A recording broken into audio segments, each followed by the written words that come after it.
और कोर्ट ने कहा कि पैसा मुझे दे दो, पैसा दे दिया, पैसा मिल गया, उसको लौटना था। आशुतोष जी, मामला यही नहीं अटकता, मामला सारा की तरफ से इतना उलझाया गया है। पहले नौशाद जी, पहले तो मेरे सवाल का जवाब दीजिए। मैं कल भूल गया था, उस दिन मैं निकल गया था, भूल गया था। ये आपने मेरे नेटवर्क पे, आपको देश के बड़े पत्रकार कहने का पूरा अधिकार है, आप कहीं भी कहें, मैं आपको नहीं रोकूंगा, ना मैं टोकूंगा। आप गुणगान कर सकते हैं, आप उनकी आरती उतार सकते हैं, उनको उनका माल्यार्पण कर सकते हैं, उनका ध्वज लेकर के चल सकते हैं, मैं रोकने वाला नहीं। मेरे नेटवर्क पर अगर आप कहेंगे कि देश के सबसे बड़े पत्रकार ने, तो यह मैं चलने नहीं दूंगा, समझ गए? क्योंकि आपको नहीं मालूम है किसी पत्रकार की जानकारी, समझ गए कि नहीं? तो इसीलिए मेरे नेटवर्क पर यह ना कहें कि देश के सबसे बड़े पत्रकार ने उठा दिया मुद्दा। तो पहले आप इसके लिए मेरे नेटवर्क पर वो सब सवाल ना करिए। अब आप आगे बोलिए, बोलिए। ठीक है, ओके। सॉरी, मैं इसके लिए माफी चाहता हूँ। कोई बात नहीं, जी, अब आप बोलिए, जितना बोलना है बोलिए। हाँ, नहीं, आशुतोष जी, अगर ये बात है तो इसके लिए तो मैं सॉरी बोलता हूँ। ठीक है, वो सबसे बड़े पत्रकार की बात छोड़िए आप, मैं इसके लिए सॉरी बोलता हूँ अगर ये बात है तो। जी, आशुतोष जी, बिल्कुल, मुझे कोई मतलब कि मुझे कोई वो नहीं है, मैं इसमें अगर ऐसा है तो मैं मानता हूँ। आशुतोष जी, मैं तो एक ही बात जानना चाहता हूँ सहारा इंडिया से, क्या आपको 31/8/2012 के आदेश का पालन नहीं करना चाहिए था? जब आपने 15,700 करोड़ रुपए जमा कर दिया और आपने कोऑपरेटिव सोसाइटी में पैसा ले लिया, आपके कागजों में आपके जो बैलेंस शीट है और माननीय सुप्रीम कोर्ट में, सॉरी, माननीय दिल्ली हाई कोर्ट में 86,000 करोड़ रुपए का जो डाटा गया है कि हमने 86,000 करोड़ रुपए ले लिया, क्या आपको 15,700 रुपए काट के 25,000 रुपए एक तरफ करके क्या आपको कोऑपरेटिव सोसाइटी का भुगतान नहीं करना चाहिए था? क्या आज तक के इतिहास में क्या माननीय सुप्रीम कोर्ट में कोई आईए इस प्रकार का लगा कि आपने 15,700 करोड़ रुपए जो ले लिया वो पैसा वापस कर दीजिए, हमें कोऑपरेटिव सोसाइटी का जमाकर्ताओं का भुगतान करना? क्या सहारा की तरफ से कोई आईए आज तक लगा है? क्या कोई आईए आज तक नहीं लगाया? क्यों लोगों को भ्रमित किया? क्यों अखबारों में विज्ञापन दिए?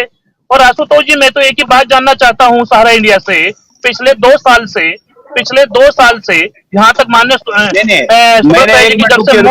मिनट रुकिए, आप ही के सवाल पर आ रहा हूँ, आप ही की बात पर बढ़िया से प्रेम से ही बात करते हैं, ऐसा कुछ नहीं है। आप ही के सवाल, मैंने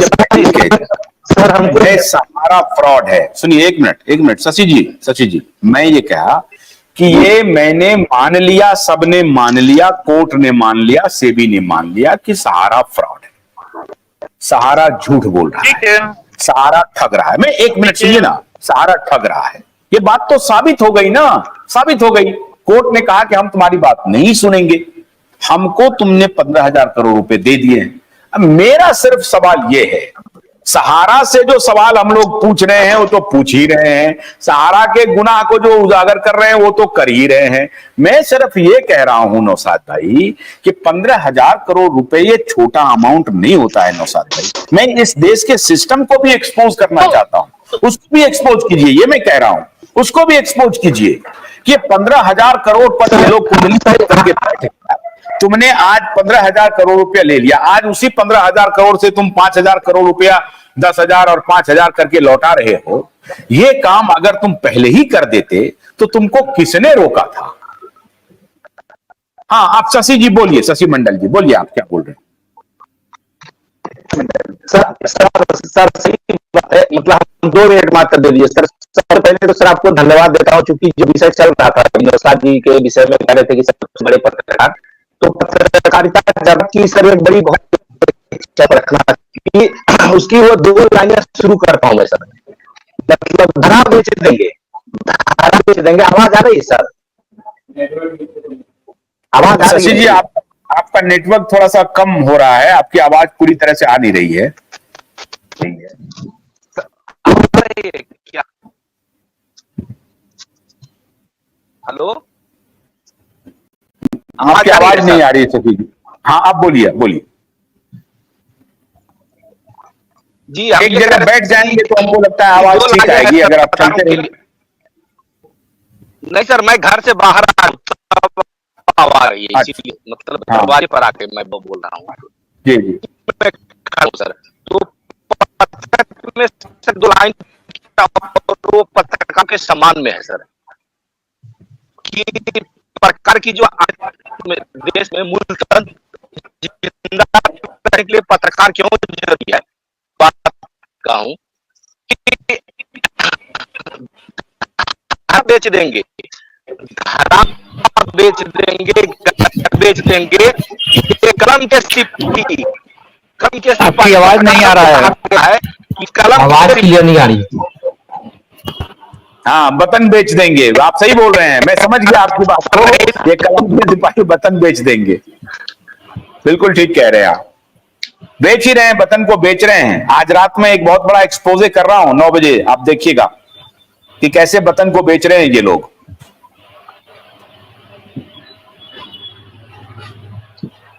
अगर सो गए मतलब कि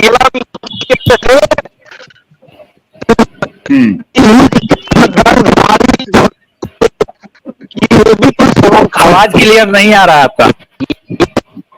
नहीं आ रही है शशि, एक जगह अगर आप कहीं बैठ जाएंगे तो फिर आप बात करिएगा। बैठ जाइएगा तो ठीक है, ठीक है। जब आपकी आवाज सही आएगी तो बोलिएगा। जयप्रकाश जी बोलिए, जयप्रकाश जी बोलना चाहते हैं। अच्छा, ये अभय जी बोलना चाहते हैं, अभय सिंह बोलिए। जी सर, कह रहे हैं सर कि आप कह रहे हैं कि सहारा साबित हो गया कि चोर था, दोषी था, सब कुछ साबित हो गया है, लेकिन सर वो जनता तो दोषी नहीं था ना। वो खाताधारी जो आत्महत्या कर लिए, जो भूख से मर गए, वो दोषी नहीं थे। लेकिन इन्हें वही अदालत ने अवार्ड से सम्मानित किया कि हम आपको पेरोल देते हैं, इतिहास रचिए, इतिहास रचिए कि इतना बड़ा पेरोल किसी को नहीं दिया गया था। ये कौन दोषी थे सर? ये कौन दोषी थे? आज ये फ्रेंचाइजी महोदय जो कह रहे हैं, इनके फ्रेंचाइजी में कितने एजेंट का क्या हाल हुआ होगा, कितने खाताधारी का क्या हाल होगा, इनका भी क्या हाल हुआ होगा, ये खुद जान रहे हैं। उस पर टिप्पणी करेंगे तो शब्द कम पड़ जाएंगे। सर, अगर हम लोग दोषी हैं कि हम लोग पैसा सहारा में लगाए थे, ये गलती किए थे, ये हम लोग का पाप है, या हम लोग पब्लिक से लगवाए थे, ये भी हम लोग पाप किए थे। और महान कोई था तो वो था सहारा वाला लोग। अरे भाई, जब सुप्रीम कोर्ट कहा तो कन्वर्जन करने से अच्छा पब्लिक का भुगतान देते, नहीं दिए, जीद में अड़ गए कि हम पब्लिक को मार देंगे, लेकिन कोर्ट का पालन नहीं करेंगे। जो है सो हम है, संपूर्ण हम है। फ्रेंचाइजी महोदय जी, आप भी इसी फार्मूला पर चले थे। आप भी अगर इस फार्मूला से हटे होते तो आवाज उठाते कि भाई हमारे यहाँ का पब्लिक मर रहा है, पैसा दीजिए। किसी फ्रेंचाइजी गार्जियन ने भी आवाज नहीं उठाया। लास्ट में जब स्थिति बिगड़ गई 2021 का जब कोरोना चला गया, तब कुछ गिने चुने फ्रेंचाइजी गार्जियन भी आवाज उठाने लगे। फ्रेंचाइजी महोदय जी, आप आवाज क्यों नहीं उठाए? आप अच्छे थे, आपके सहारा श्री भी अच्छे थे, एवं इतिहास रच के गए। कितना बड़ा पेरोल पर हमारे देश में कोई नहीं रहा, इतिहास का तो रिकॉर्ड है। तो साहब, हम लोग दोषी आदमी हैं, बेकार आदमी हैं, हम लोग आपके यहाँ पैसा निवेश करवाए, ये गलत किए। हमने उन लोगों को भी मारे जिनका पैसा ला करके आपके यहाँ जमा करवाए। हमने अपना भी पैसा निवेश किए, वो भी हम लोगों ने गलती किया। और वही कन्वर्जन का कमीशन दे करके आप लोगों ने रिकवरी ले लिया। किसी का मजदूरी दे करके वापस नहीं लिया जाता है, लेकिन आप लोगों ने वो मजदूरी भी तस्लीम लिया कि ये मजदूरी टेम्पोररी दिया गया था, आपको अस्थाई नहीं दिया गया था। उस समय हम लोग नहीं मर रहे थे, आपकी सैलरी नहीं कटी, आपकी कमीशन नहीं कटा, लेकिन हमारा कट गया। हम लोग पापी थे, दुष्ट थे कि हम लोग पब्लिक के दलवाए, अपना दलवाए। आपका अगर घर बिक गया होता, आपको लाठी लेकर अगर पब्लिक चाहती कि हमारा पैसा दे दो नहीं तो हम मारेंगे, तो आज आप ऑफिस खोल के नहीं बैठते। आज जो पटना में स्थिति है, बिहार में स्थिति है कि फ्रेंचाइजी गार्जियन नजर नहीं आ रहे हैं, एजेंट नजर नहीं आ रहे हैं, हम लोग गिनती के एजेंट नजर आते हैं, गिनती के।